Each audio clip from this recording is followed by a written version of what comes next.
we've finished reversing the correction, and now we're back to just watching stocks individually, keeping an eye on earnings, and that's the healthiest environment because that's where the rubber meets the road. How well is the company doing? That's what the stock should be valued on. It shouldn't be the macro. It should be what the individual stocks are doing, and we're being pleasantly surprised with earnings so far this season. The bar was set kind of low, so it wasn't all that difficult for some of these firms to reach their intended goals. But that being said, we're still early in the season, and we'll have to keep our eyes open to see ultimately where we end up in a month from now.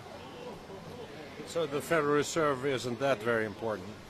Well, it was important for a second, briefly, but it really wasn't. Right? Ultimately, Bernanke came out, and the Fed chairman came out and said that there was going to be a reduction in stimulus, and Wall Street got a little bit spooked by that, and so there was the sell-off, whatever it was, 5-6%. And then he came back out and said, look, I would like to do that, but I'm not going to do it before we're ready to do it. And so I think everybody recognized that he's not under any mandate to provide stimulus or not provide stimulus. So he can do what he feels is necessary to get the economy going, and he'll continue to do that. And right now that means staying the course, which means that there's a nice foundation for equities. Because when you have the credit markets being as strong as they are, and companies can put out debt, they can then take that debt and retire some of their stock, which means that their price-earnings ratios will continue to be attractive to equity investors. So that's what we're seeing from a macro level, and then from a stock-by-stock basis, the reasonable earnings. And so once again, we seem to be on solid footing. I think a lot of the concerns that were in the spotlight a month ago have dissipated, and the market appears to be on solid footing and strong at the moment.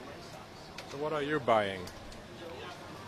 Well, I can't talk about my own holdings, but I will say that at this point, it's one of those markets where they say rising tide lifts all boats. So you can pretty much go across sectors, whether it's technology or energy, utilities, automotives, consumer staples, discretionary, and find yourself in a pretty safe investment environment. You just have to choose well within that, within each sector. So there's value out there. There's companies showing good earnings, and you're seeing some pretty nice moves here. And I think we'll continue to see some decent surprises right through the earnings seasons over the next month or two.